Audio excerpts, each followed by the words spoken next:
Well, good morning everybody. Thank you for joining me again. You can see it's a very stormy day. It's the tail end of Storm Alex. I'm hoping you can hear me. I've got my Rode Wireless Go microphone going. Hopefully it's cutting down some of the wind noise. I'm out at Shoalstone pool trying to get some minimalist shots of the waves crashing over the swimming pool. But as you can see, it's quite nasty. My camera's getting wet, I'm getting wet.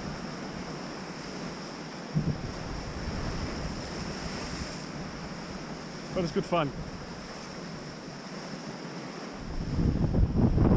So I'm currently at f11, I've got ISO 100.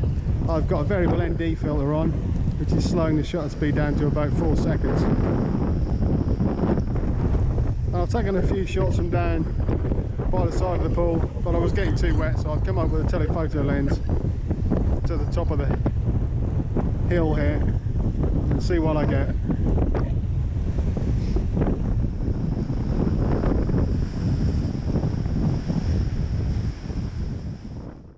So despite the terrible conditions, I was really pleased with the photographs I came away with.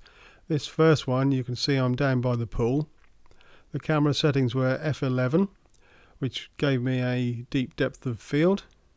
I was at ISO 100, and I was using a ND filter so that I could slow my shutter speed down.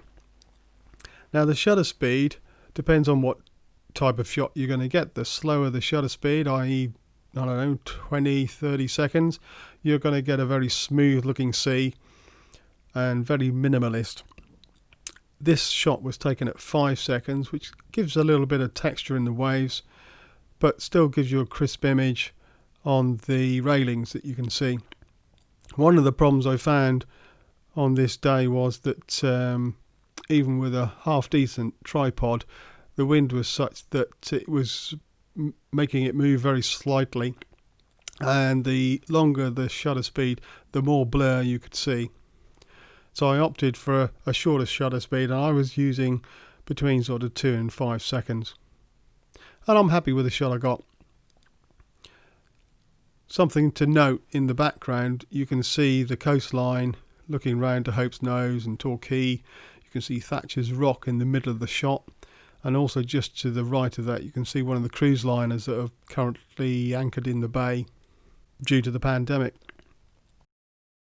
So this next shot was very similar to the previous one. I used exactly the same camera settings, but as you can see in post-processing, I've used the heel tool to remove Thatcher's Rock and the cruise liner on the horizon, and also in the foreground I've made the concrete plinth or whatever it is a little smoother. I've also put a layer mask on the sky and made that smoother. I've sort of highlighted the center of the photograph, and there's a bit of a vignette on it as well. Now you either love or hate post-processing, but what I was trying to end up with was a very minimalist looking photograph, and I'm quite pleased with it. So for this next shot, I'd moved up onto the bank behind the swimming pool. As you can see, I was getting very wet. One thing to be aware of when you're in these conditions, bring a shower cap or a bag or something to put over the camera to protect it. The salt water's not going to do it any good at all.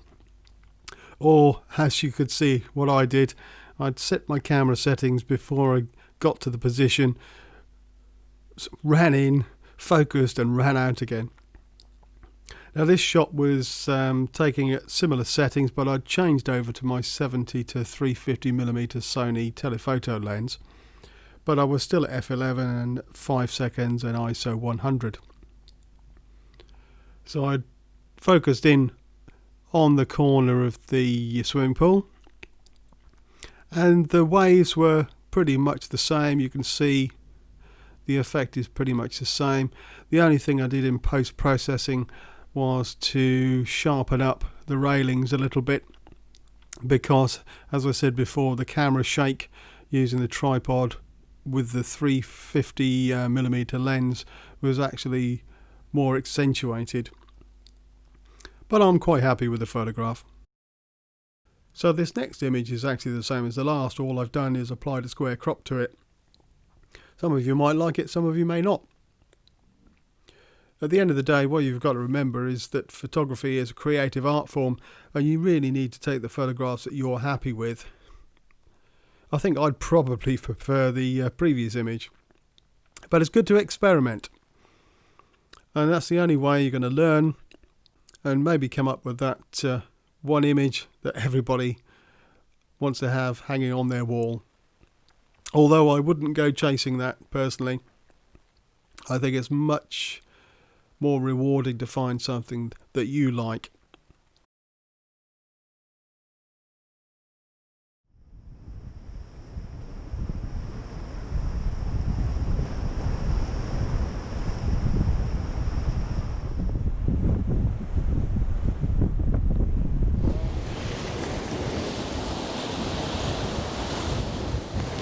Well, I don't know if you can see this, but I'm trying to photograph the corner of that pool.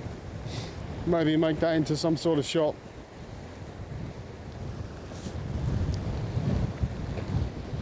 But I think I'm soon going to call it a day. It's quite interesting, but this is a very exposed place to be. I might try and find someone a bit more sheltered.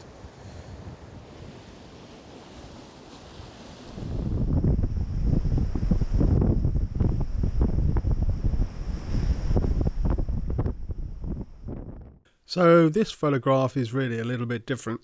When I took this, I was imagining the bow of a ship crashing through the waves, a bit like the scene from Titanic even. But what I wanted to do was center the bow of the ship in the middle of the photograph, but there was too much distraction on the left and right of the photograph. So I ended up with this shot. It's quite blurred, but the overall composition I'm quite happy with. I'd love to hear what you think about this composition and some of the other photographs I've taken. As I said from the beginning of my videos, this is all a learning experience. So it's great to hear from other photographers what you think and share advice.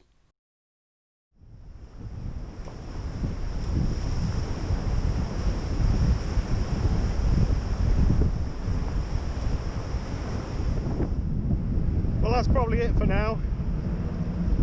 I've just tried to get out of the wind. I've just taken the classic shot of the breakwater, trying to get the waves crashing, but all smoothed out with a long exposure. But I think it was too windy, so it might be a bit of camera shake in there. So this last image just goes to show that I don't get it right every time.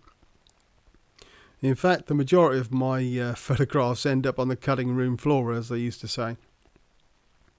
What happened with this photograph is that there was too much camera shake. The tripod wasn't sturdy enough. I was using my telephoto lens, and you can see by the lighthouse on the end of the breakwater it's just blurred. What I do like about it is the waves breaking along the breakwater, and that's what I was trying to achieve. If only I'd have got a sharp image of the lighthouse on the end, then this would have been a keeper.